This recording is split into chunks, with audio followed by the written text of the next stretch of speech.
What's up everybody? Welcome to a new video. Welcome to my YouTube channel. I'm sorry I've been a little busy. These last months were really hectic. I had a great time traveling, competing, training, but I lost a little bit the rhythm with the editing and the filming. I'm back, and most of all, get ready, stay tuned, because there's a great series of YouTube videos coming up on my channel in between vlogs, events, and tutorials. In this video, I'm making a short recap of what it was the PWA IWT World Cup event in Chile back in April of this year. It was a while ago, but again, I love that place. We had great conditions, I learned a lot, and so I really want to share my experience with you. Stay tuned all the way to the end of the video, because I'm gonna share a great news that I'm sure many of you will enjoy. So a few months ago, in between the last week of March and the first week of April, we had the second event of the unified PWA IWT Wave World Cup. As you might know, Chile is one of my favorite places. I just love being there. Besides the conditions being world class, the place itself is really beautiful, it's green, there's many activities, there is a great windsurfing community. So I really love being there. This year, the event was finally back after the whole COVID break. The last event that we had in Chile was in 2019, and it was in Topocama, which is pretty much my favorite spot in the world. But the logistics are really complicated there. So for this year, they decided to make the contest in Matanzas, which is the main city, the main village. And besides these spots having some differences, Topocama is more side offshore down the line, and Matanzas is a little more side onshore, sometimes side off at the end of the day. The conditions are still great, and again, this was a special event for me because I spent a lot of months in Chile since a few years, and I kind of feel like at home over there, and I know these spots pretty well.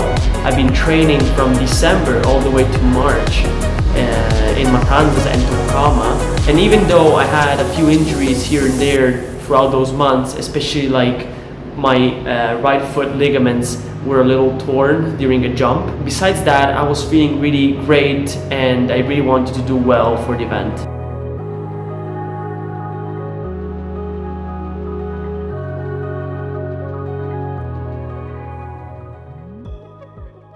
So the bracket was packed with many local and international riders, so the level was really high. The first day we got 2 meters and a half waves with some good consistent wind. I was in one of the first heats of the day, so I went in with pretty light wind conditions. I rigged my 5.2 S1 Severn, which has been working great in light winds. And I gotta admit that my first wave was great.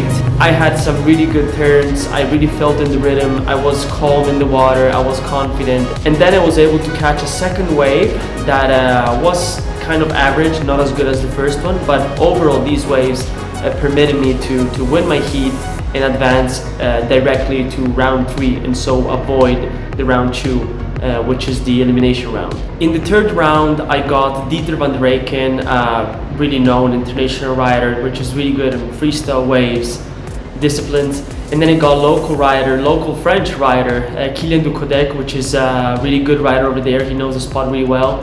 And finally, another local rider, Cristobal Seger. So it was pretty tough. But again, I really felt great in the water. I caught really good waves. I was waiting for the set waves. I caught good waves, and you know, I just gave it all, trying to hit the main sections of Matanzas, of this wave. And at the end of the day, I got 2 pretty good scores in between the good and excellent range, and so that permitted me to win the heat and advance to the quarterfinals.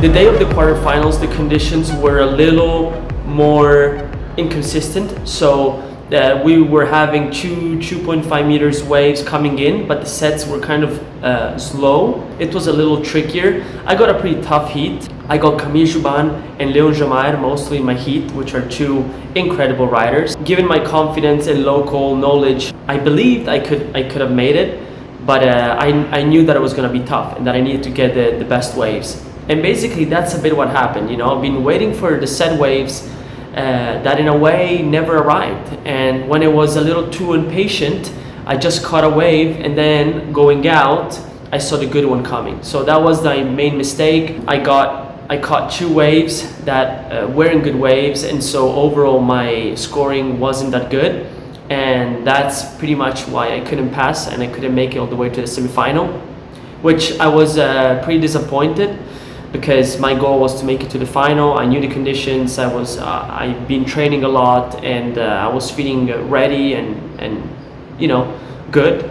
But that's also how competitions are, and most of all, it was important for me to learn that even if you have a great wave selection and you know the spot, you won't always be able to catch the best waves, and so you need to be able at this level to catch maybe less good waves, so worse waves, and make them count. And so that's why since that event I realized even more how I needed to work and improve on moves like goiters, takas and 360s, so that I can catch worse waves and make good scores out of them. And that's a skill that is really important that top riders like Camille Jouban and you know, like Morgan Moreau and like the best wave riders in the world have.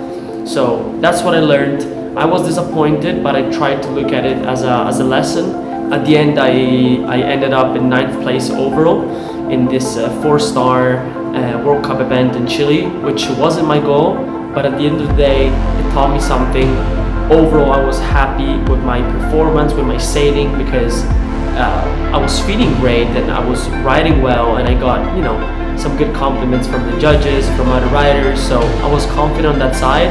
I just need to improve my strategy and also be able to be more flexible and adaptable if conditions are not as good or they're not as I expect them to be. The good thing was that after the event, that I was always super motivated and inspired to take action on these mistakes and on this lesson that I learned.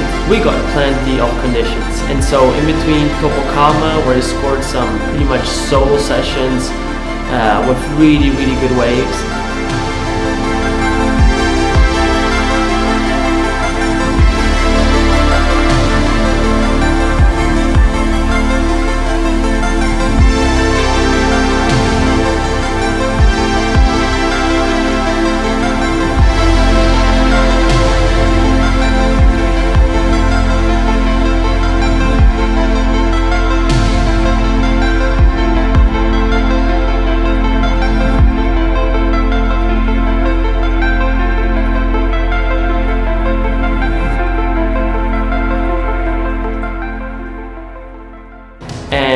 and also in Matanzas, I could put in more training sessions and most of all start training those moves that I really want to learn and have consistently in my riding.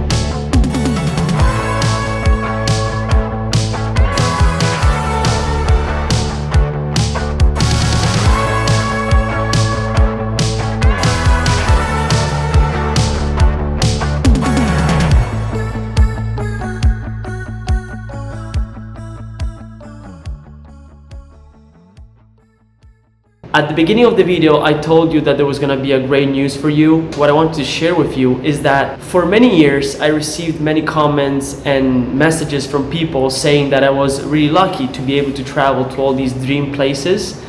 And after thinking about it and realizing, yes, the luck that I have and especially how many people wanted to do these same things, I finally decided to start organizing some windsurf trip experiences. Chile is gonna be my first trip as I love that place. I know super well the logistics, the spots, and all you need to know. In between this December 2023 and January 2024, I want to organize a trip to Chile where all the accommodation, rental car, and logistics will be organized by me. Plus, you will have coaching, filming, and most of all, plenty of good vibes. I'm putting together the whole package. I just wanted to share with you here because I'm really excited about it. I'm excited to bring you guys in one of the best ways in the world, to share these good times with you, to engage with you, and most of all, just to make you live this dream that I'm lucky to live since a few years now. Sharing is caring, and I guess this is also the goal of this project. So please let me know if you're interested. Connect with me on Instagram, where I created a broadcast channel where I'm gonna be giving many news and updates on the trips. Stay tuned, great things coming up, tutorial in the next video, Windsurf trip experiences in some of the best ways in the world. Follow me on Instagram and let's engage there. Thanks again for watching. Let's keep going because we're just getting started. And most of all, believe. Ciao, ciao.